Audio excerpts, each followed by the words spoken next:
नाकाबिले यकीन। आज जिस अंदाज में कराची किंग्स ने लाहौर कलंदर को शिकस्त दी है वो नाकाबिले यकीन है। आखिरी 18 गेंदें 48 रन दरकार हैं और कोई सूरत दिखाई नहीं दे रही थी, लेकिन इस मौका पर इरफान खान नियाजी ने जिस अंदाज में खेला, शाहीन शाह अफरीदी के ओवर में 3 छक्के लगा दिए और उसके साथ साथ 3 सिंगल्स लिए, मैच का पांसा पलट दिया।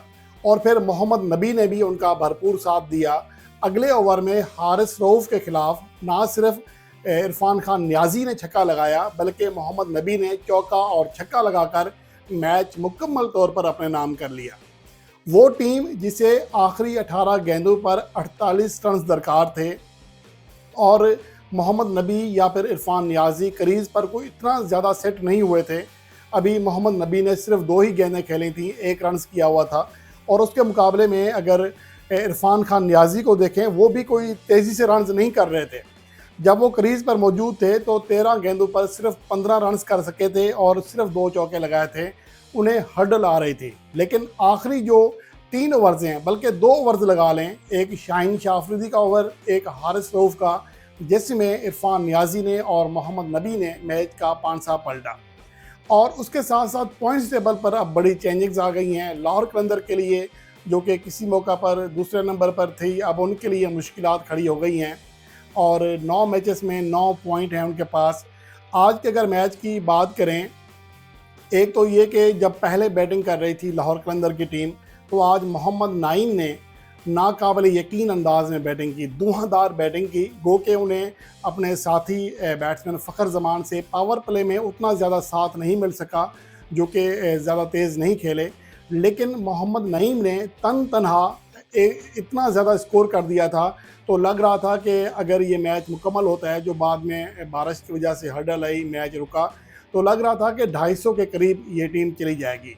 और मोहम्मद नईम ने आज जिस तरह बैटिंग की है, यक्के बाद दीगरे दूसरी 50 स्कोर की है। पिछले मैच में कोयटा के खिलाफ 30 गेंदों पर 50 रन किए थे और आज तो उससे भी कहीं गुना तेज़ खेलते हुए दिखाई दिए। उन्हें दाद देना बनती है। मजमूई तौर पर 29 गेंदें खेली, 65 रन किए, 6 चौके 5 छक्के लगाए, 224 के स्ट्राइक रेट से खेले।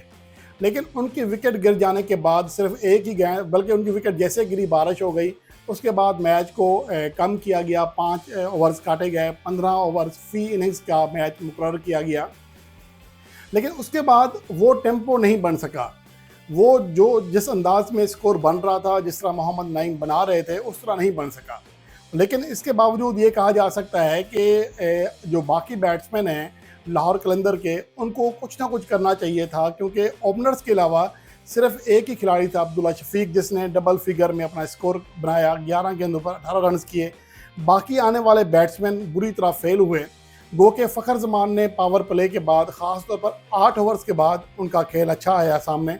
और मैं यहाँ पर हमेशा बात करता हूँ कि फ़खर जमान को पावर प्ले में किसी हद तक जदोजहद का सामना करना पड़ता है।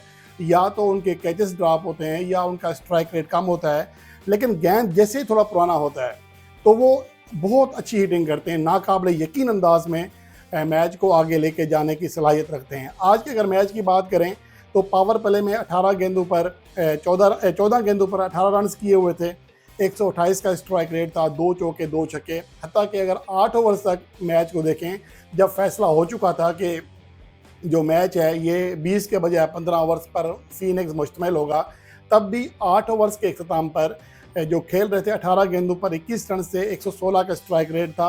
लेकिन 8 ओवर्स के बाद फ़खर जमान ने अपना हाथ खोला, जब गेंद थोड़ा पुराना हो गया था, तो 15 गेंदों पर 30 रन किए। इस दौरान 2 चौके 3 छक्के लगाए, 200 के स्ट्राइक रेट से खेले।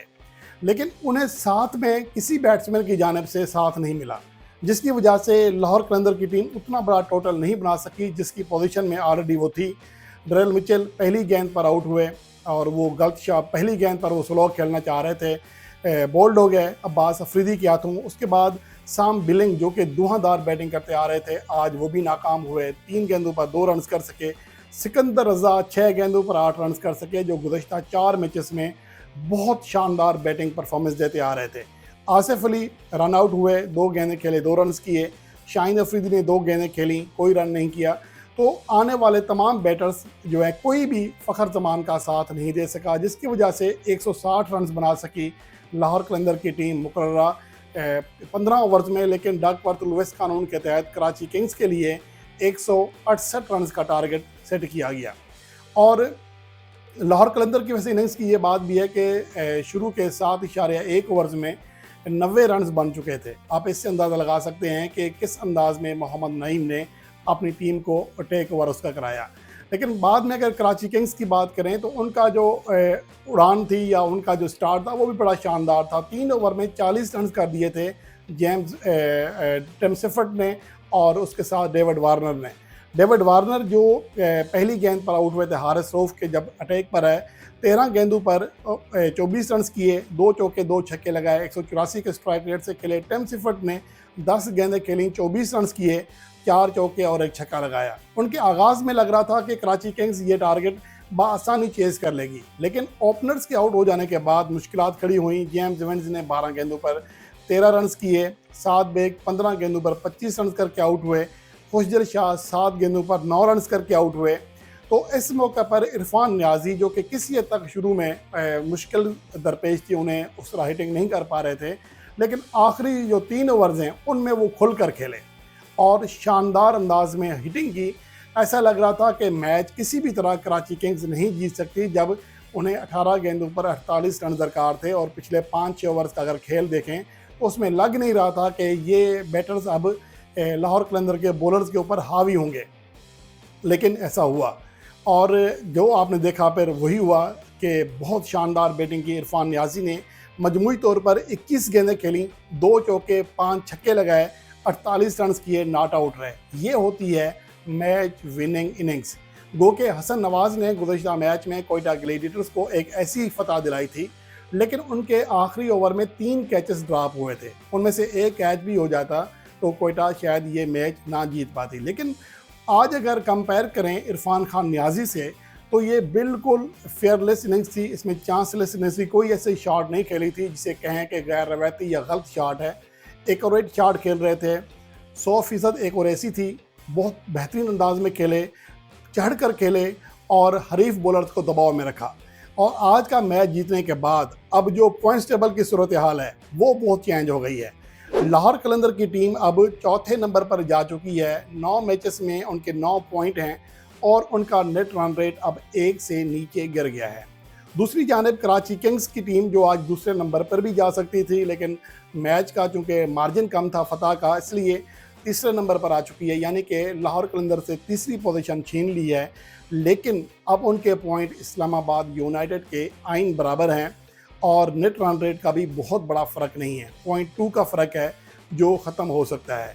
तो मौजूदा वक्त में कोयटा ग्लैडिएटर्स जिनकी आज पोजीशन ख़तरे में थी, अगर लाहौर जीत जाता तो उनकी टॉप पोजीशन चली जाती। वो बहरहाल टॉप पोजीशन पर बरकरार हैं। इस्लामाबाद यूनाइटेड दूसरे नंबर पर है, कराची किंग्स 10 पॉइंट के साथ तीसरे और लाहौर कलंदर की टीम 9 पॉइंट्स के साथ अब चौथे नंबर पर है। पेशावर ज़ल्मी ने 7 मैचेस खेले हैं और 6 उनके पॉइंट हैं। अगर वो अगले 2 मैचेस जीत जाए तो लाहौर कलंदर से ऊपर आ सकती है, क्योंकि उनका 1 पॉइंट कम था, बारिश की वजह से 1 पॉइंट उन्हें कम मिला था, तो उनके पॉइंट 10 हो जाएंगे। तो यहाँ पर लाहौर कलंदर को ज़रा डिसएडवांटेज होगा इस एक मैच का। लेकिन आज उन्हें बहरहाल फतह हासिल करना चाहिए थी। आज बेहतरीन पोजीशन में थे, लेकिन वो उसको कंटिन्यू नहीं कर सके। ख़ास तौर पर जो आखिरी 3 ओवर्स का खेल है उसने मैच का पांसा पलटा और शाहीन शाह अफरीदी 3 छक्के खाए। ये वही है जो कि T20 वर्ल्ड कप 2021 में मैथ्यू वेड किया था, 3 छक्के खाकर मैच का पांसा पलट दिया था। आज भी ऐसा हुआ कि जीता हुआ मैच लाहौर कलंदर की टीम हार गई। बहरहाल अब देखना ये है कि आइंदा जो आने वाले मैचेस हैं वो कैसे रहते हैं। बहुत ही अब कांटेदार सूरत हाल हो चुकी है पावर प्ले के लिहाज से। मुल्तान सुल्तान के अलावा बाकी 5 टीमों के दरमियान जंग है। कोयटा ग्लैडिएटर्स किसी हद तक लीडिंग कर रही है, टॉप पोजीशन पर है। इस्लामाबाद यूनाइटेड बेस्ट पोजीशन पर है, उनके भी 2 मैचेस बाकी हैं। लेकिन पेशावर ज़ल्मी के सबसे ज़्यादा 3 मैचेस बाकी हैं।